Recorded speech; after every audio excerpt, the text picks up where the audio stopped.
Assalamualaikum warahmatullahi wabarakatuh. Selamat siang semuanya. Halo Sobat Sehat Kota Bogor. Kita kembali lagi di podcast pada hari ini ya. Jadi perkenalkan saya Nadia, selaku moderator pada podcast hari ini. Kita udah kedatangan narasumber kita nih. Bersama kita ya ada Dr. Budi Arifin, spesialis bedah, subspesialis bedah vaskular endovaskular. Selamat bergabung dokter. Ya, Sehat dok? sehat, alhamdulillah dok. Alhamdulillah. Apa kabar dokter? Alhamdulillah sehat dok. Nah jadi pas banget nih ya narasumber kita hari ini sesuai dengan tema yang akan kita bahas. Yaitu bila kaki sering terasa sakit dan dingin, hati-hati jangan-jangan itu adalah gejala Critical Limb Threatening Ischemia atau CLTI. Mungkin biar nggak lama-lama pembukanya dok ya, kita langsung bahas sebenarnya apa sih dok CLTI itu, mungkin gejala-gejalanya ya dok ya, dan apa bisa dicegah mungkin atau ada tata laksananya. Oke, silakan dokter. Baik, terima kasih dokter. Ya, halo, selamat siang sahabat sehat Kota Bogor. Assalamualaikum warahmatullahi wabarakatuh. Salam sejahtera untuk kita semuanya. Ya, jadi CLTI atau Chronic Limb Threatening Ischemia ya, itu adalah sebuah penyakit ya, yang penyebab utamanya adalah penyempitan dari pembuluh darah arteri. Jadi terjadi penumpukan lemak ya, terutama penyebabnya penumpukan lemak di dinding pembuluh darah sehingga terjadi penyempitan yang pada akhirnya adalah aliran darah yang sampai ke ujung tungkai itu menjadi sedikit atau kurang dari yang semestinya. Akibatnya apa? Akibatnya karena aliran darah yang sampai ke tungkai itu berkurang, tentunya asupan oksigen, makanan ya, atau obat-obatan ya, itu menjadi berkurang juga. Jadi jaringan itu mengalami namanya iskemia, jadi kekurangan oksigen. Nah, lalu muncul dok, setelah iskemia terjadi beberapa gejala yang dikeluhkan pasien ya. Pada awalnya biasanya munculnya adalah gejala nyeri. Ya, nyeri yang hilang timbul awalnya. Hilang timbul pada saat pasien beraktivitas, mengeluhkan nyeri pada kakinya atau tungkai bawahnya. Nah, pada level yang lebih berat itu nyerinya bersifat kontinu. Tadi kan hilang timbul. Ketika pasien aktivitas dia sering sakit, lalu ketika pasien istirahat dia hilang atau berkurang. Nah, ketika levelnya bertambah, keberatan atau keparahan penyakit bertambah, nanti ketika pasien beristirahat pun nyerinya masih ada, konsisten ya, jadi kontinu, disebut sebagai rest pain. Nah, jadi nyeri istirahat. Kalau tadi nyerinya hilang timbul disebutnya intermittent claudicatio. Jadi intermittent nyerinya. Nah, kalau parah, semakin parah stadiumnya dia bersifat menetap, rest pain. Dan kalau tidak ditangani dengan baik, maka ujung-ujungnya nanti tungkai bawah pasien yang mengalami iskemi itu menjadi mati jaringannya. Ya, iskemi yang berkepanjangan menyebabkan jaringan mati, ya, menjadi gangren. Jadi datanglah pasien dalam kondisi bukan nyeri lagi, tapi kakinya sudah menghitam. Ya, sebelum mungkin dingin, biru, lama-lama sudah menghitam. Nah, lalu bagaimana mencegahnya ya? Tentu banyak yang bisa kita kerjakan ya, sahabat sehat Kota Bogor ya. Karena CLTI pun memiliki banyak faktor risiko dok.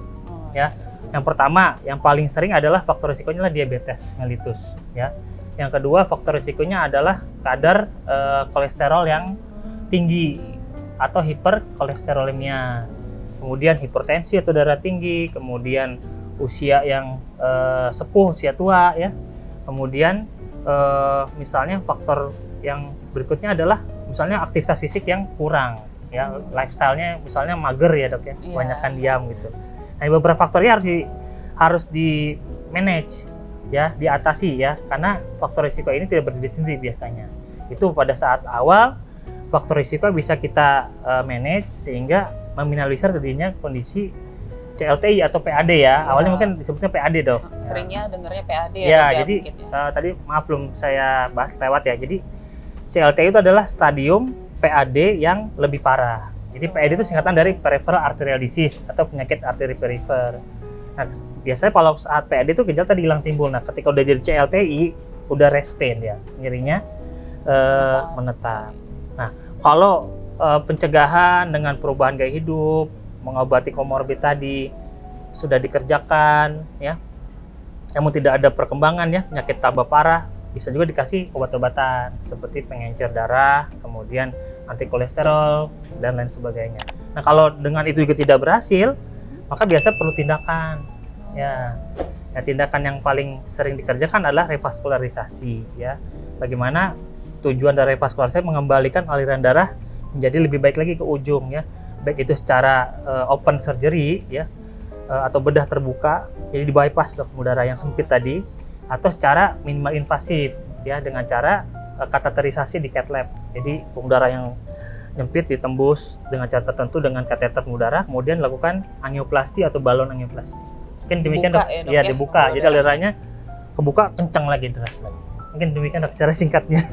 Iya, oke dok. Ya, Jadi ini tadi udah dibahas ya dok ya mengenai Iya. tadi definisi dari CLTI sendiri. Iya. Ternyata CLTI ini adalah stadium akhir ya dok ya, stadium Iya. lebih lanjut dari PAD Iya, atau betul, Dok. penyakit Iya. arteri perifer ya Perifer, dok ya. ya. Yang awalnya mungkin gejala nyerinya itu hilang timbul ya dok. Hilang Kalau timbul misalkan awalnya. istirahat tadi membaik, Mm-mm. tapi makin lama udah diistirahatkan pun masih nyeri Masih ya dok ada, ya. ya. Oke, terus nanti lama-lama bisa luka sampai akhirnya nekrosis atau hitam Nekrosis, ya dok ya, ya, jaringan jadi gangren. kakinya jadi gangren ya dok ya. Kematian kaki ya. Iya, Resikonya amputasi kalau nggak bisa di sampai iya, diamputasi juga ya, Dok, ya? Iya, Kalau udah parah banget. parah ya, Dok, banget ya. ya. Oke, jadi mungkin ini kita bisa biar lebih banyak diskusi ya dok Iya, ya. Mungkin boleh. kita lebih ke menjawab pertanyaan aja Iya. dari teman-teman yang udah masukin pertanyaan ya dok ya dari Iya. Instagram. Kayaknya banyak yang pengen tahu juga nih dok. Iya. Mungkin pertanyaan dari pertama nih, siang dok, apa bedanya nyeri kaki biasa sama nyeri kaki akibat CLTI? Karena sering ya dok ya, kalau nyeri kaki itu banyak ya dok ya, kadang Iya. bisa nggak, oh asam urat nih, Asam urat, atau iya. ini kolesterol nih, Kolesterol. atau ini rematik nih, banyak Ah, banget nih dok. iya, Kira-kira iya, iya. ada yang khas nggak dok Yang khas dari misalkan CLTI ya? ini dok? Oke, terima kasih ya sahabat sehat Kota Bogor atas pertanyaan yang bagus. Ya. Jadi apa bedanya nyeri kaki biasa dengan yang CLTI? Iya dokter. Ya, tadi kata kuncinya keywordsnya ya. Jadi kalau pada CLTI itu nyerinya itu continue dan biasa dia worsening, memburuk dengan aktivitas fisik, misalnya berjalan, berlari ya. Nah, ketika pasiennya istirahat, kalau stadium awal-awal ya PAD itu hilang dengan istirahat. Jadi nggak perlu dipijit, nggak Oh, perlu ya. Nggak perlu minum sendiri. obat. Nah, obat Nggak hilang perlu gitu loh waktu pegang. awal. Iya, dok. Kalau stadium lanjut, walaupun pasiennya istirahat, ya, walaupun minum obat-obat nyeri, kadang masih berasa, ya, sampai dia mengganggu tidur biasanya nyerinya. Gitu sih, tergantung stadium, ya. Jadi kalau awal dia hilang timbul dengan aktivitas, kuncinya nyeri yang diperparah ketika beraktivitas. Nah, tergantung kalau stadium awal istirahat dia hilang, kalau stadium lanjut ketika istirahat dia masih ada. Ya, sampai masalah utamanya stenosis pembuluh darah tadi, penyempitan ditangani. Oke, jadi mungkin lebih ke sifat nyerinya ya dok Ya, ya. sifat Yang nyerinya. satu Ya. awal-awal mungkin dia bisa hilang dengan istirahat, Istirahat, tuh. makin kesini dia makin tetap menetap terus sampai Menetap mengganggu terus. aktivitas ya dok, sampai nggak bisa tidur. Iya. Kalau ngomongin nyeri nih dok, kan nyeri tadi udah nih. Iya. Kadang-kadang kan itu kalau untuk kaki atau tangan, kadang kita selain nyeri kita juga sering kerasa kebas-kebas ya dok, Iya, atau kesemutan. kebas, oke. Kira-kira kalau CLTI atau PAD dok dari stadium awalnya itu Iya. bisa bikin kebas-kebas juga nggak dok? Oh iya. Oke, terima kasih dok. Jadi memang kalau nyeri pada CLTI atau PAD ya, ini bisa mengenai seluruh anggota badan. Tadi saya belum menjelaskan ya. Jadi bisa terjadi di tangan atau anggota tubuh yang lain atau kaki. Tapi lebih sering terjadi pada kaki ya, karena kaki tentunya kita tahu ya, kaki kita kan paling menampung berat berat badan kita dibandingkan bagian tubuh yang lain, misalnya kayak tangan seperti itu. Nah, bagaimana dengan rasa baal ya, rasa kebas ya? Biasanya CLT tidak menyebabkan rasa baal dok ya. Kalaupun memang misalnya pada pasien-pasien diabetes ya, sering kita temui ya, biasanya kan ada baal juga, atau kita sering nyebut sebagai neuropati, yang neuropati perifer, atau disebut juga sebagai gangguan saraf karena gula darah yang tinggi ya. Itu biasanya itu tidak berhubungan dengan gangguan pembuluh darah biasanya. Karena kalau CL tadi kan sifatnya bukan baal ya, tapi nyeri iskemik gitu. Nah, kalau baal biasanya kita harus berpikir ada penyebab lain. Yang terbanyak adalah neuropati karena diabetes. Tapi bagaimana kalau mix ya, campuran? Bisa. Ya, dok.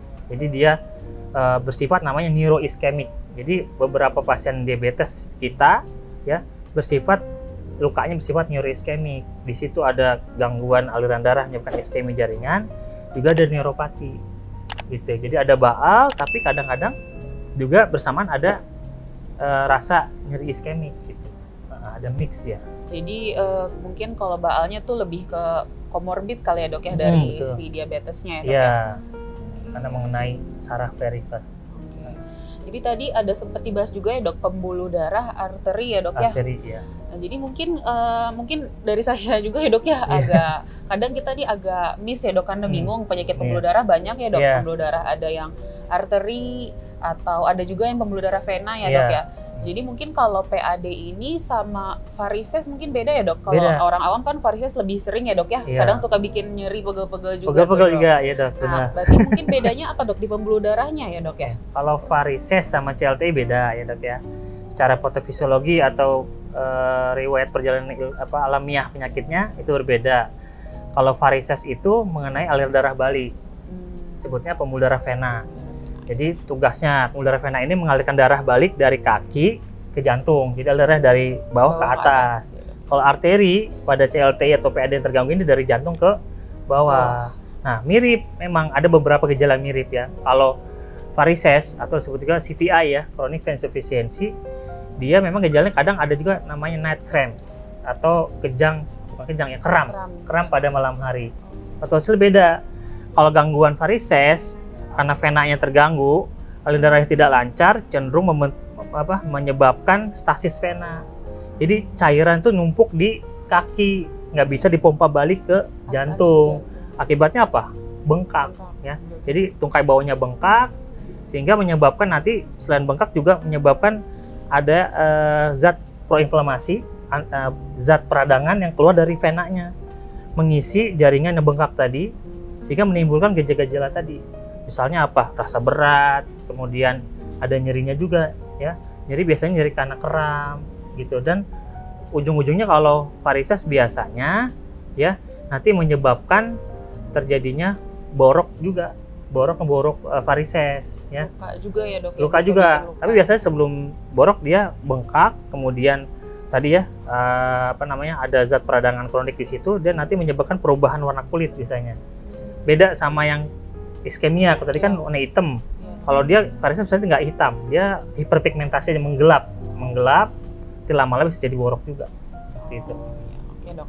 Berarti kalau CLTI tadi mah lebih ke dia pembuluh darah arteri ya dok ya, aliran dari jantung ke bawah, terus dia ada nyerinya karena iskemik, karena kurang oksigen ya, aliran darahnya. Kalau varises tadi itu karena alirannya tidak lancar, jadi numpuk di bawah ya dok ya.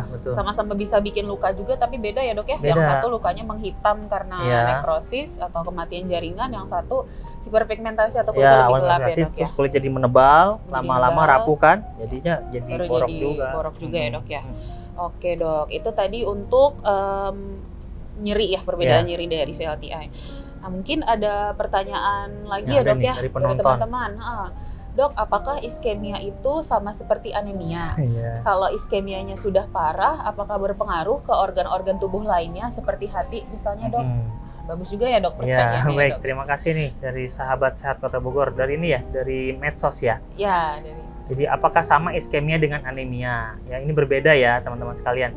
Kalau anemia itu definisinya adalah kadar hemoglobin yang rendah. Ya. Atau darah merah ya darah dok, merah ya, hemoglobin sel darah merah rendah. Misalnya ada patokan normal sekitar 12-an lah misalnya. Nah, biasanya anemia itu di bawah itu misalnya 10, 9 ya. Gejalanya apa? Biasanya anemia itu biasanya gejalanya lemes ya, lemes, gak bergairah dan sebagainya, pucat. Nah, kalau iskemia bukan sel darah merahnya yang rendah atau turun, tapi adalah aliran darahnya yang terganggu. Jadi bisa jadi misalnya kadar sel darah merahnya normal, hemoglobinnya normal, tapi karena yang normal tadi dari jantung yang nggak bisa sampai ke ujung kakinya dengan cukup, timbullah gejala iskemia gitu. Jadi kepada deliverynya sih sebenarnya. Darahnya mah cukup ya dok ya, jumlahnya bukan kontennya ya, kontennya mungkin cukup, bisa jadi cukup. Nah, sampai ujungnya kurang deliverynya. Tapi ada juga beberapa pasien yang anemia juga. Beberapa pasien saya misal pasien kaki diabetes ya, kan biasanya cenderung kronik ya, penyakit kronik Iya. kan. Bisa anemia juga, itu memperberat juga. Kalau ada iskemia, ada anemia juga. Udah delivery-nya terganggu, isinya juga terganggu. Nah itu sama-sama harus dikoreksi dok. Perlu tambah darah juga ya dok ya, perlu Ya, diperbaiki juga. betul, pembuluh tambah darahnya. darah diperbaiki, ya. Oke, jadi tadi itu bedanya anemia atau darah merahnya yang kurang Darah ya dok merah, kontennya, ya, sama betul. iskemia Iskemia. atau delivery-nya yang terganggu. Ya, Jadi delivery. jaringan sekitarnya kekurangan oksigen ya. Iya Dok? dok. Nah jadi, nah ini mungkin tadi mirip-mirip ya dok pertanyaan Iya. selanjutnya ya dok ya. Dok, bagaimana cara membedakan rasa sakit kaki yang diakibatkan Asam asam urat urat tinggi sama sakit kaki yang diakibatkan oleh CLTI? CLTI. Dok? Ya jadi kalau asam urat ini penyebabnya beda ya. Ya, dok. Nyerinya timbul biasanya karena adanya deposit asam urat berlebihan di sendi-sendi ya. Jadi asam urat itu kan normal dikeluarkan lewat urin. Nah, ketika ada gangguan entah itu konsumsinya berlebihan atau proses pembuangan urat urin terganggu karena gangguan ginjal ya, terjadilah namanya hiperurisemia, di mana asam urat meningkat dalam darah.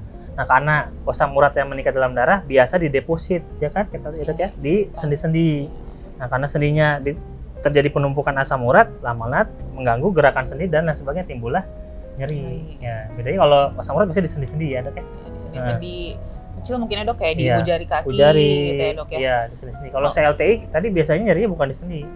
Biasa dia bisa dari betis, paha, panggul sampai bokong nyerinya.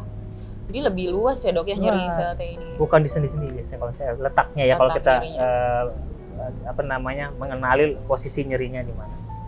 Berarti menjalar juga ya dok kalau CLTI ini, dari misalnya dari atas sampai ke bawah sampai ke telapak kaki gitu dok? Ya, dia Atau tergantung salah satunya aja dok? tergantung ini dok, posisi anatomi pembuluh darah Pembuluh yang darah yang kena menyempit. ya dok ya. Semakin proksimal, maksudnya semakin besar pembuluh darahnya ya, semakin dekat jantung, maka area yang terpengaruh karena CLTI tadi semakin luas.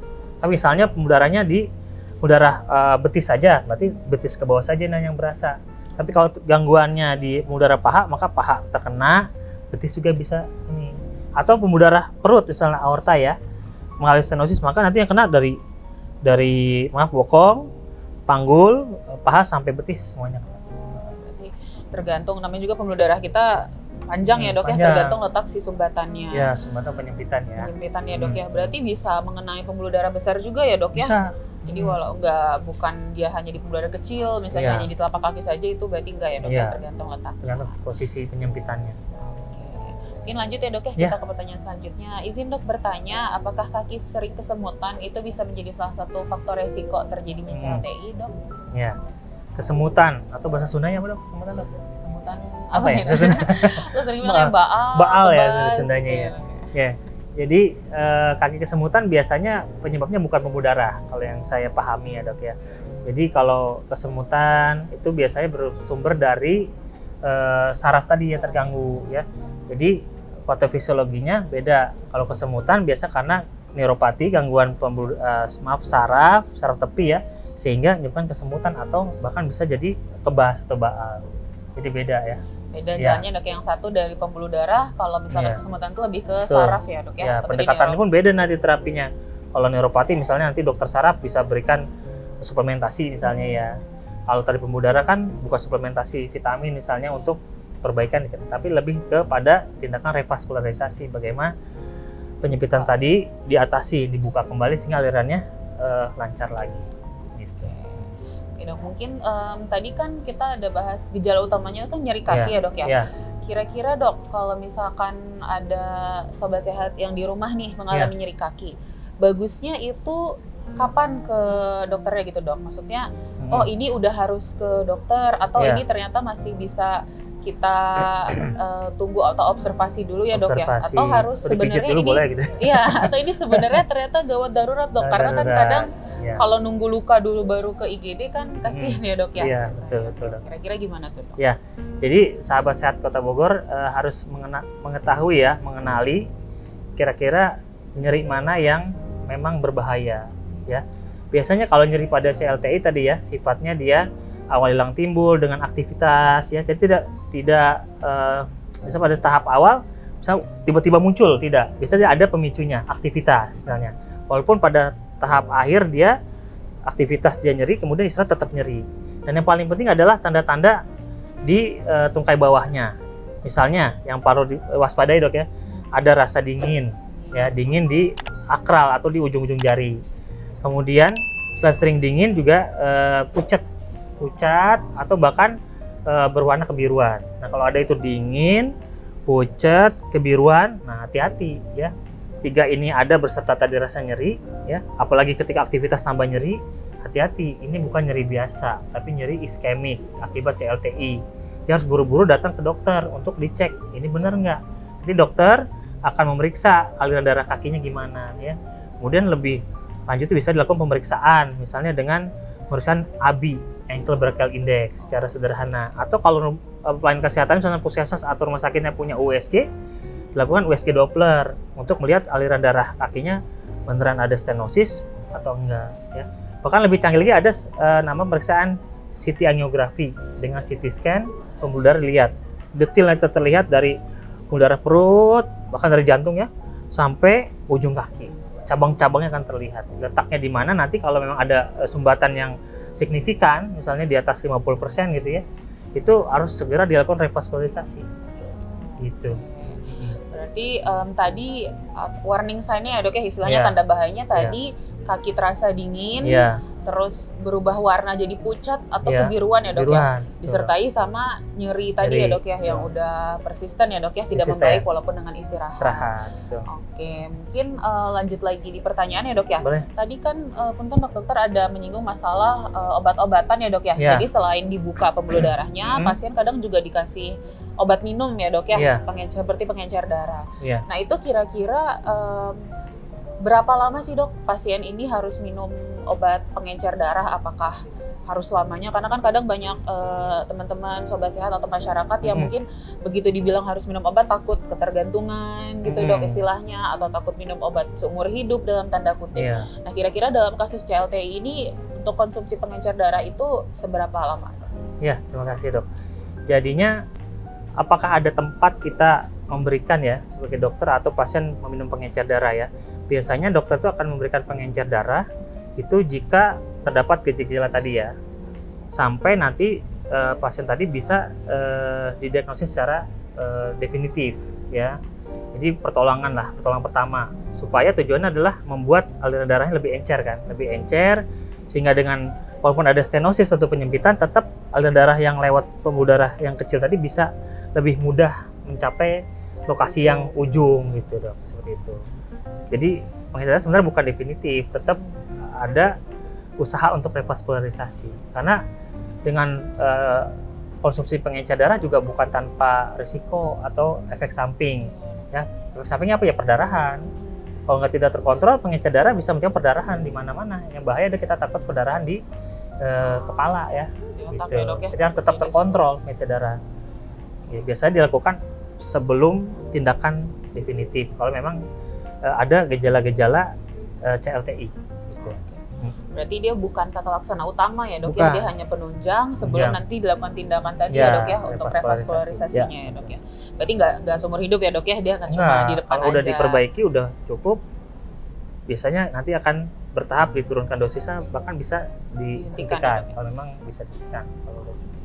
Berarti kalau misalkan sudah direvaskularisasi dok, udah dibuka pembuluh darahnya, sumbatannya sudah dihilangkan, pasien ini bisa sembuh total atau istilahnya gejalanya bisa hilang sempurna nggak dok? Atau misalkan terdapat ada misalnya kayak gejala sisa gitu dok? Oke dokter. Ya, makasih dok. Jadi kondisi keparahan dari CLTI atau penyempitan ya di pembuluh darah pasien ya, itu berbeda-beda. Ya tergantung tadi lamanya, misalnya lama diabetesnya, lama komorbidnya. Jadi beda antara pasien yang udah 10 tahun diabetes hipertensi misalnya, atau dengan pasien yang baru setahun 2 tahun udah secara dini terdiagnosis. Nah di lapangan pengalaman saya kalau sudah terlalu lama ya tidak terobati ya, baru terdiagnosis misalnya, ketika kita lakukan screening ya dengan USG Doppler atau CT angiografi, maka akan dapatkan penyempitan yang lumayan berat gitu. Dan ketika kita coba revaskularisasi ya, kita coba crossing misalnya dengan kateter tadi, itu berbeda-beda dok. Ada yang dengan mudah kita bisa tembus, lalu kita balon. kalau perlu kita pasang stand ya, atau ring pembuluh darah perifer ya di kaki atau di tempat lain ya. Nah, ada juga yang nggak bisa tembus, misalnya kondisi namanya CTO, chronic total occlusion. Jadi dia keras banget karena sudah terbentuk kalsifikasi. Jadi bukan hanya lemak aja, lama-lama kan ada penumpukan kalsium, Dok. Jadi pengapuran bukan di sendi aja. Di pembuluh darah juga bisa pengapuran ya. Pengapuran ya, kalau terjadi pengapuran atau kalsifikasi itu agak sulit kita tembus. Nah, makanya kadang-kadang ya ada beberapa pasien terindikasi untuk amputasi, Dok. Walaupun itu sebenarnya usaha terakhir atau usaha terakhir ya, jalan terakhir. Kalau sudah tidak bisa diperbaiki aliran darahnya, sudah beberapa kali tindakan, tapi tidak bisa juga diperbaiki, atau bahkan terjadi infeksi berat, ya, tidak bisa diperbaiki. Nah, untuk life saving biasanya kita jalan terakhir untuk menyelamatkan nyawa pasien dengan amputasi. Walaupun itu sebenarnya kita usahakan dulu, ya. Jadi namanya limb salvage. Bagaimana kita menyelamatkan tungkai sampai titik darah penghabisan. Kalau nggak bisa, baru ada indikasi untuk amputasi, baru dengan terpaksa kita amputasi. Gitu. Jadi itu memang udah jalan terakhir ya, Jalan Dok, ya, terakhir. amputasi. Jangan sampai infeksinya menyebar ke atas ya, Dok, ya, makin Jadi, naik gitu. Sekarang paradigmanya ya, dokter bedah itu kita menyelamatkan tungkai, kaki, enggak dikit-dikit amputasi. Jadi kalau bisa dipertahankan, pertahankan. Kalau amputasi jalan pilihan, kalau bisa amputasinya seujung mungkin, Dok, seminor mungkin. Misalnya jarinya aja, gitu, iya. seujung mungkin. Sedikit Gitu. mungkin ya, Sedikit Dok, mungkin, ya. ya. Yang penting Kalaupun terpaksa amputasi ya. yang penting supaya nggak menyebar ya, Dok, ya, Iya, infeksinya tadi betul. ya.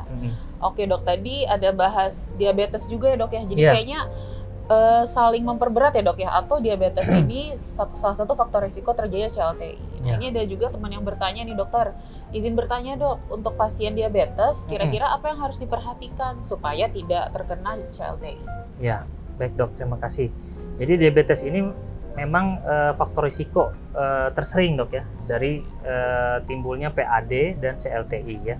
Jadi dikatakan diabetes itu merupakan penyebab ketiga aterosklerosis ya di badan manusia setelah gangguan di jantung, stroke. Nah, yang ketiga adalah tungkai. Nah, gitu. Lalu bagaimana yang harus kita edukasi ya teman-teman juga yang dengan diabetes ya? Pertama, kita lakukan tentunya perubahan gaya hidup. Misalnya ada anjuran untuk olahraga atau aktivitas fisik ya. Dari penelitian misalnya dibilang jalan kaki, Dok, pada PAD ya selama 45 sampai 60 menit per hari itu bisa meningkatkan aliran darah ke kaki ya. Kenapa? Yang pertama dibilang ada dua ya, dengan jalan kaki teratur. Yang pertama adalah dengan jalan kaki teratur ya akan menumbuhkan namanya pembuluh darah kolateral, Dok. Jadi kolateral itu adalah pembuluh darah kecil-kecil. Kalau kita macet nih, kita nyari jalan tikus. Nah, ini sama, ada penyempitan, nanti tubuh akan membentuk kolateral. Udara kecil yang sama memperdarahi ujung walaupun kecil. Nah, dengan aktivitas fisik tadi dengan jalan kaki akan menumbuhkan kolateral lebih banyak. Memang beda, pengalaman saya begitu. Kalau pasien olahraga ketika dia ada stenosis nggak gampang biru, nggak gampang pucat, nggak gampang dingin. Beda dengan yang mager ya. Jarang olahraga. Karena nggak ada ya, kolateral, lebih dikit. Ketika kita angiografi kelihatan banyak kolateral sama yang misalnya sama-sama sel dia ada kolateral tapi kurang banyak gitu misalnya. Jadi pertama tadi menumbuhkan kolateral. Yang kedua adalah memperbaiki aliran darah juga ya, sama efektivitas penggunaan oksigen di tungkai bawah dengan olahraga, lebih efektif dengan oksigen. Oke. Berarti tadi untuk pasien-pasien diabetes supaya terhindar dari CLTI, yang pertama tadi gaya hidup ya, Dok, ya? Olahraga. Mungkin kontrol gula darah ya, Dok, ya? Yang kedua setelah tadi perubahan gaya hidup adalah mengontrol komorbid. Kalau ada gula yang tidak terkontrol, misalnya 200 ya, 300, 400, bahkan ada yang 500 kadang yang nggak terkontrol, itu diobatin. Yang kedua komorbid lain, misalnya yang sering terjadi adalah adanya hiperkolesterol. Itu diobatin dengan obat-obat anti hiperkolesterol. Mungkin ada hipertensi juga diobatin dengan misalnya perlu minum obat-obatan anti hipertensi. Gitu. Komorbidnya diobatin. Kalau misalkan rokok dok, kira-kira ini ada Oh, iya, hubungannya satu juga lagi. nggak dok ya? Saya mikir apa yang lupa ya? Karena kan kadang identik ya dok ya, kalau udah males olahraga, makan nggak bener, pasti Iya. ada rokok nih dok. Makasih dok diingetin, terus saya mikir apa yang lupa? Oh iya benar, ternyata satu lupa, maaf teman-teman. Jadi merokok dok, benar. Dibilang cessation of smoking juga jadi cornerstone dari CLTI. Jadi menghentikan merokok tuh sangat berfaedah untuk mengatasi keluhan CLTI. Karena sangat banyak kita temui ya penelitian ya atau sekadar testimoni gitu ya bahwa dengan berhenti merokok itu akan memperbaiki peredaran darah kaki atau lengan mengalami CLTI. Gitu dok. Jadi satu lagi, rokok itu harus berhenti ya dok ya, nggak boleh dikurangin, tapi ya, kalau bisa saya langsung bilang sama stop. pasien-pasien saya tuh yang TLTI bilang, Pak ini rokok bukan cuti ya, ya bukan cuti tapi pensiun. Kalau cuti kan dia berhenti sementara, nah kalau pensiun kan selamanya. Kalau bapak masih sayang kaki bapak, saya bilang, kalau bapak nggak mau sayang kakinya ya silakan. Jadi mungkin harus stop total ya dok ya, jangan waktu lagi sakit aja, tapi nanti balik lagi. Karena ternyata rokok itu juga merusak pembuluh darah, bikin ada sumbatan juga ya dok ya. Jadi dia merusak endotel juga. Endotel itu lapisan paling dalam pembuluh darah. Itu rusak dengan rokok. Oke nih dok, mungkin tadi ada bahas olahraga juga ya dok. Kira-kira berarti olahraga yang baik untuk pasien dengan CLTI atau resiko CLTI ini selain jalan kaki, ada olahraga lain nggak mungkin dok? Atau berapa menit kira-kira dok bagusnya? Jadi memang kalau dari penelitian yang sudah banyak dibahas itu jalan kaki ya, exercise atau treadmill ya, treadmill di roda berputar itu ya, selama 45 sampai 60 menit sehari. Jadi pasien jalan, nanti kalau timbul claudication atau nyeri, pasien bisa berhenti, nggak apa-apa istirahat, nanti hilang lagi latihan lagi. Berarti walaupun kalau misalnya di tengah jalan ada nyeri atau agak pegel, itu berhenti aja ya dok, nggak usah dipaksain. Nanti kalau udah menghilang dilanjutkan lagi. Nanti kalau rutin, tadi penelitian menyebabkan pembentukan kolateral sama utilasi oksigen di jaringannya lebih optimal. Jadi lebih secara umum memperbaiki kondisi iskemi di jaringan kaki. Jadi secara keseluruhan bisa membaik ya dok ya. Jadi pembuluh darahnya bertambah, yang kolateral sama oksigenasi atau oksigen di jaringannya juga lebih bagus ya dok ya. Dengan olahraga. Oke dok, mungkin pertanyaan terakhir kali dok ya nih ya. Jadi dari saya ya dok ya, kira-kira nih dok, ini kan dari sobat sehat kita nih, kalau tadi untuk pembedakan nyerinya udah dikasih tahu ya dok ya, yang satu nyeri memberat dengan aktivitas, kalau mungkin sakit-sakit asam urat atau yang lain itu nyerinya beda ya dok ya, sama kebas juga beda.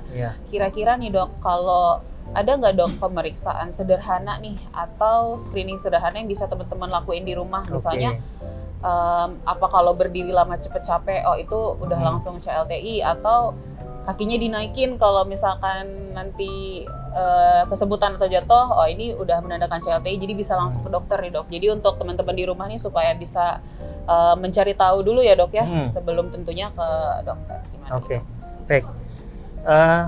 Tentunya teman-teman bisa melakukan namanya pemeriksaan kaki sendiri ya.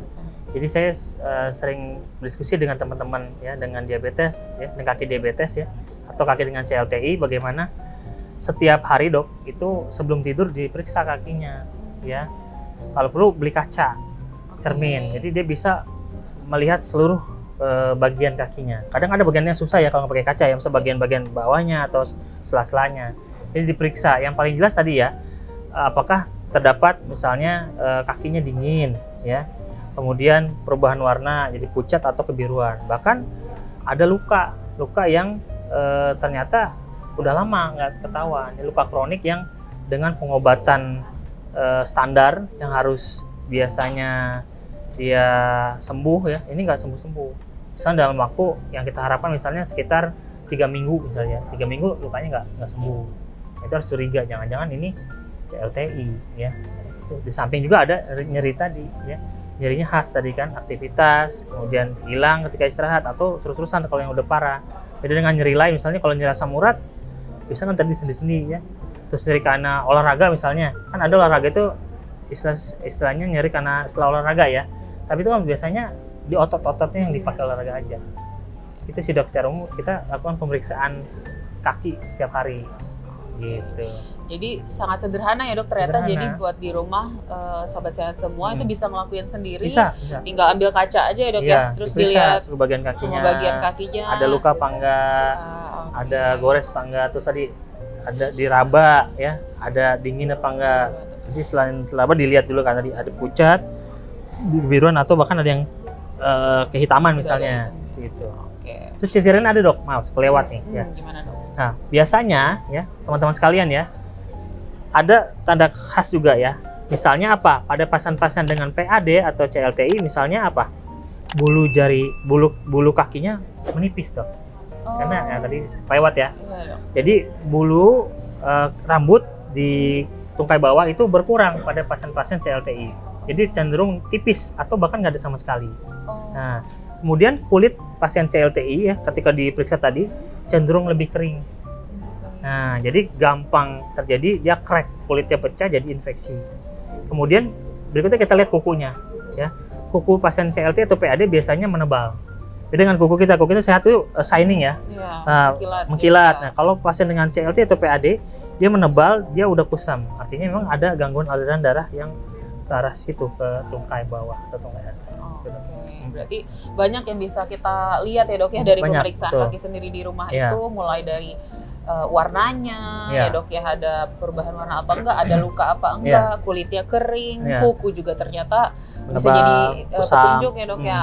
Terus tadi ternyata infeksinya itu masuk karena luka kulitnya yang kering, Ya, jadi gampang infeksi. gampang infeksi, Terus gampang kalau misalkan pecah-pecah. luka, kalau udah lama tapi nggak sembuh-sembuh ya dok, itu Iya. juga bisa salah satu tanda dari CLTI ya dok ya. betul. Oke dok, mungkin untuk pertanyaannya lebih dan kurang sudah terbahas ya dok ya, Iya. dari A to Z Semoga nih udah. dok, sampai Iya. dari pengertian sampai terapi dibahas Iya. semua sama dokter Budi hari ini. Mungkin izin saya kesimpulan kali ya Iya, dok ya. Nah silakan, jadi Dok. buat teman-teman di rumah, kesimpulan kita pada hari ini ya CLTI itu tadi merupakan suatu penyakit ya dok ya, penyakit pembuluh darah arteri akibat adanya sumbatan atau plak ya dok ya, sehingga aliran darah ke ujung itu tidak lancar. Iya. Nah, salah satu gejalanya yang ternyata kita juga sering jumpai yaitu nyeri-nyeri kaki, Iya. dari kakinya terasa dingin ya dok ya. Iya. Dan tadi warning sign-nya udah disampaikan juga oleh dokter bahwa kalau udah ketemu kakinya dingin, agak pucat atau kebiruan, itu boleh langsung datang ke dokter ya dok ya, Iya. untuk diperiksakan lebih lanjut. Iya. Atau tadi pada saat periksa dengan menggunakan kaca, ketemu sama tanda-tanda yang tadi ya dok ya, Iya. boleh langsung ketemu sama dokter, jangan ditunda-tunda ya dok ya, Iya. karena ini bisa jadi kondisi kegawat daruratan Betul, juga ya dok dokter. ya. Iya, jangan terlambat. Mungkin dari dokter ada take home message nggak dok buat teman-teman sobat sehat kita Iya. dok, pesannya dok? Baik, teman-teman sekalian, sahabat sehat Kota Bogor dimanapun berada ya. Jadi memang ketika kita berkaca, bercermin, kita jarang melihat kaki ya. Iya. Yang sering kita lihat adalah wajah ya. Iya, paling pertama Iya. aja, dok. Sering kita, bahwasanya ya selalu kalau berkaca kan hanya wajah kita perhatikan. Tapi jangan lupa bahwa kesehatan kaki juga penting. Karena kalau kaki kita terganggu atau jangan sampai ya, bisa sampai harus amputasi ya, maka mobilitas kita ya, aktivitas kita akan sangat terganggu. Kebayang kalau kita nggak bisa berjalan atau berjalan tapi kita ada keterbatasan. Maka oleh sebab itu dari sekarang, terutama teman-teman dengan komorbid ya dok ya, diabetes, hipertensi dan sebagainya, bisa lebih Aware, memperhatikan memperhatikan. ya, walaupun ketika bercermin nggak selalu dilihat, tapi kan nyisir di atasnya. Iya. Gitu aja dok. Terima Oke, kasih. mungkin bisa Iya. mungkin jadi beli kaca full body kali ya dok. Full body ya, Biar- deh, full body ya. Biar inget juga, oh abis lihat wajah kaki jangan lupa Iya, dicek ya betul, dok ya, betul, jangan betul. sampai ketinggalan ya dok ya. Iya. Oke dokter, mungkin kita udah sampai di penghujung podcast Iya. kita hari ini ya Oke, dok ya. iya. Jadi tadi bahas-bahas juga mengenai kapan harus ke rumah sakit. Mungkin kira-kira kalau teman-teman ada yang mau konsul nih dok, gak mesti untuk CLTI aja ya teman-teman. Kalau Iya, misalkan ada Betul, dok. mau konsul masalah pembuluh darah atau nyeri-nyeri mungkin Iya. bisa langsung ke dokter. Kira-kira gimana nih dok? Hari Iya. apa aja atau kapan aja Baik, bisa ketemu teman-teman dokter? yang mau berkonsultasi ke bedah vaskuler dan endovaskuler RSUD Kota Bogor bisa datang langsung ke Poliklinik Rawat Jalan. Sekarang saya sudah praktek setiap hari. Waduh, Nah. alhamdulillah nggak perlu nunggu-nunggu Jadi lagi ya setiap dok. hari bisa datang ke RSUD ya. Nanti bisa lihat di medsos RSUD jadwal saya. Biasanya kalau Senin, Rabu itu saya pagi dari jam 8 sampai jam 10 pagi ya di Poliklinik. Kemudian Selasa, Kamis saya mulai jam 10.30. Kalau Jumat saya mulai jam 1 siang. Dan kalau Sabtu masih buka, masih bisa ditemui Sabtu. Pagi juga. Oh. Jadi Senin, Rabu, Sabtu saya pagi jam 8 sampai jam 10 di Poliklinik Bedah Vaskular Endovaskular RSUD Kota Bogor. Ya. Oke, Gitu. jadi udah tiap hari ya teman-teman ya. Jadi kalau Ya, udah misalkan tiap hari kecuali Minggu ya. mungkin kalau misalkan ini nggak perlu ragu-ragu lagi ya dok ya, Iya. takut nggak ada dokter, tenang aja dokter Iya, Budi ada dari datang. Senin sampai Sabtu. Silakan. Gitu, Kita ya. bisa bertemu, Tanya-tanya ya, berdiskusi Dok, ya. Oh, konsultasi, Jadi ya. jangan ditunda-tunda lagi Iya. ya dok ya. Jangan sampai udah luka baru luka, datang. Nah ya. itu udah bahaya. Atau ya, udah Dok, ya. telat. Oh. Oke deh teman-teman, mungkin sekian ya untuk podcast kita hari ini. Iya. Mudah-mudahan ilmu yang udah banyak banget disampaikan oleh Dokter Budi Oke. bisa bermanfaat, bisa kita Iya. aplikasiin ya dok ya. Kita Oke. juga jadi lebih aware. Ya. Makasih banyak dokter udah Sama-sama. hadir hari ini bagi-bagi Ya, sama kita ya. Terima kasih sama-sama. Jangan lupa subscribe channel YouTube RSUD Kota Bogor Daily ya teman-teman biar Ya. nggak ketinggalan info ya Jangan dok lupa ya. ya. Kalau bisa Subscribe. iya nyalain share. notifnya ya dok ya biar nggak ketinggalan karena akan banyak tema-tema lain yang akan kita bahas ya, Ya, dok ya. oke. Mungkin dengan Dokter Budi bisa lagi next kita cari tema yang lain Ya, dok ya. dengan sumber yang lain juga ya. Tentu juga menarik ya. Iya, banyak banget ya dok ya tema-tema kesehatan ya dok ya. betul, Jangan lupa ya betul. teman-teman. Oke, kalau gitu saya selaku moderator mohon undur diri ya. Mohon maaf jika ada kesalahan. Terima kasih atas perhatiannya. Wassalamualaikum warahmatullahi wabarakatuh. Sampai jumpa Waalaikumsalam. lagi. Sampai jumpa.